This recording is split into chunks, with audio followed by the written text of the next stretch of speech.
Hello friends, welcome to abi'svlogs. നമുക്കിന്നിവിടെ ഒരു അടിപൊളി ഒരു ഉള്ളിമുളക് സമ്മന്തി ഉണ്ടാക്കാം. ദോശയ്ക്കും ഇഡലിക്കൊക്കെ കൂട്ടാൻ പറ്റുന്ന നല്ല അടിപൊളി ഒരു സമ്മന്തി. നമുക്കതെങ്ങനെയാണ് ഉണ്ടാക്കുന്നതെന്നൊന്ന് നോക്കാം. അതിനുവേണ്ടി ഞാനിവിടെ ഒരു പാൻ അടുപ്പത്ത് വെച്ചിട്ടുണ്ട്. അതിലേക്ക് നമുക്ക് അല്പം വെളിച്ചെണ്ണ ഒഴിച്ചു കൊടുക്കാം. വെളിച്ചെണ്ണ ചൂടാകുമ്പോഴത്തേക്ക് നമുക്ക് ഒരല്പം കടുക് ഇട്ട് കൊടുക്കാം.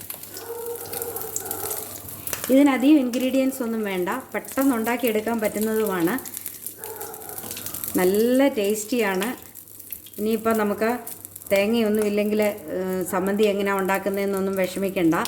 ഈ സമ്മന്തി ഉണ്ടെങ്കിൽ എത്ര ദോശ വേണേലും നമുക്ക് തിന്നാൻ പറ്റും.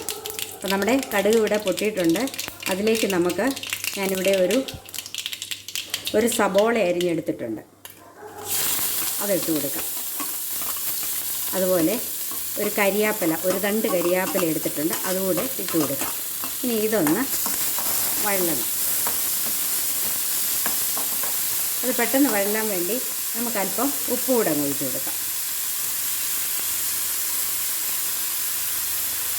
ഇനി ഇതൊന്ന് ഇളക്കി ഒന്ന് വഴറ്റിയെടുക്കാം. സബോള നന്നായി വഴന്നു. ഇനി നമുക്കതിലേക്ക് ഒരു 1.5 സ്പൂൺ മുളക് പൊടി ഇട്ട് കൊടുക്കാം.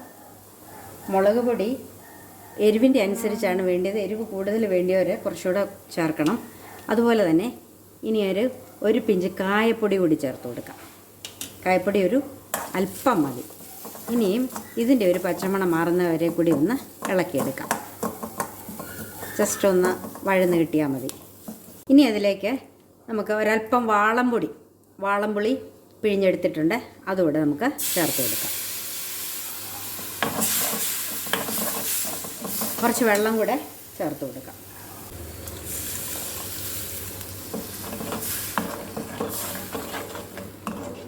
ഇതൊന്ന് തിളയ്ക്കുന്നിടം വരെ നമുക്കൊന്ന് വെക്കാം. നമ്മുടെ സമ്മന്തി ഇവിടെ തിളച്ചിട്ടുണ്ട്. തിളച്ച് കണ്ടോ, നല്ലപോലെ കുറുകിയിട്ടുണ്ട്.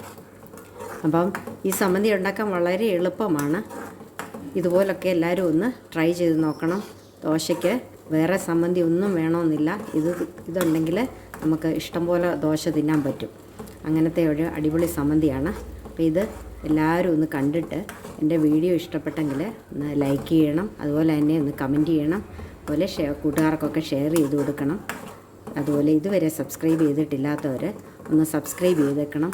ആ ബെല്ലൈക്കൺ കൂടി ഒന്ന് പ്രസ് ചെയ്യണം. അപ്പോൾ ഇനി ഇതിനകത്ത് ഒരു ഇൻഗ്രീഡിയൻ്റ് കൂടെ ചേർക്കാനുണ്ട്, അതുകൂടെ നമുക്ക് ചേർക്കാം. ഒരല്പം പഞ്ചസാര കൂടെ ചേർക്കാം. അത് ആ ടേസ്റ്റ് ഒന്ന്, എല്ലാ ടേസ്റ്റും കൂടെ ഒന്ന് ഇതാക്കാൻ വേണ്ടിയാണ്. അപ്പം നല്ല രീതിയിൽ ഒരു നല്ല ടേസ്റ്റ് വരും. അപ്പം ഇത്രയേ ഉള്ളൂ. ഇവിടെ നമ്മുടെ സമ്മന്തി കഴിഞ്ഞു, റെഡിയായി. ഇനി നമുക്ക് തീ ഓഫ് ചെയ്ത് ഇതൊരു പാത്രത്തിലേക്ക് മാറ്റാം.